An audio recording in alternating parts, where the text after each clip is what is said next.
Orchidtalk's video demonstration on how to remove a Dendrobium keiki and pot it up in its own pot. This Dendrobium has two plantlets or keikis growing on its old canes.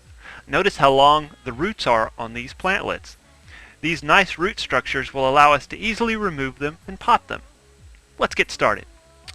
The first step here is to wet the roots of the keiki so that they will become flexible and be less likely to break. Notice how the white outer covering of the root structure starts to turn green. We want to soak these really well so that the roots are very flexible. To remove the keiki, we'll work from the top down and gently twist the baby plant off of the mother plant. Just like that. Where it was attached to the old Dendrobium cane, there's a slight little spot, but nothing major. It's got a new little growth coming there too. Let's do that again so you can see it. First, I'm going to remove this old spike on the top. Next, I'm going to hold the cane and twist gently from the top, twist gently from the bottom, and then that one little spot where it was attached has now been removed.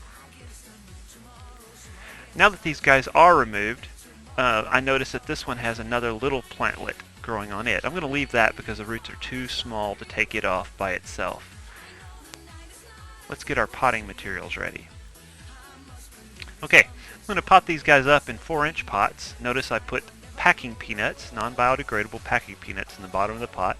And I'm going to use our homemade bark mix. Our bark mix contains lava rock, perlite, medium and small redwood bark, medium coconut husk, and small coconut chunks. This will allow plenty of air to get around the orchid's roots. Dendrobiums like to be potted up tightly, but they like a free draining mix. I'm going to pack this mix down into and around the roots very, very well. This will make the Dendrobium very secure in this pot. Now, this Dendrobium will grow pretty fast and will have to be probably repotted within 1.5 to 2 years. But this guy is big enough to bloom, so he'll probably bloom before we remove him from his pot.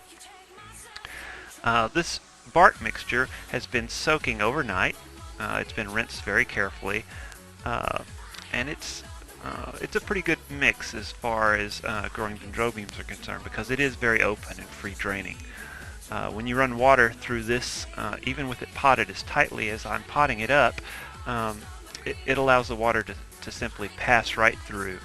It's got a nice consistency too, and the weight of the rock helps to weight the plant down so that it won't fall over if it becomes top heavy.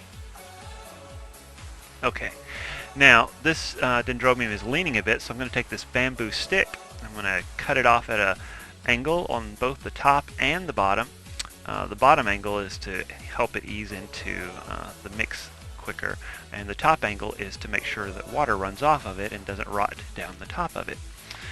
Next, I'm going to take some floral wire and I'm going to make a loop around the Dendrobium, very loose loop so it slides up and down easily, and then I'm going to tie another loop around the actual stake. This will hold the Dendrobium vertical in the pot. Notice how on this plant I left the little tiny new growth just above the bark mix. You don't want to bury that guy if you have one like that into the mix. As you can see there on the screen, it's always important to write down the name of your orchid on your orchid tag when you're potting up a new orchid. I also recommend including the date so that you know when you potted this guy up, so when you're ready to repot it, you can do so. There's a look at it. Looks pretty good. Alright, well, we've potted up our Dendrobium keiki.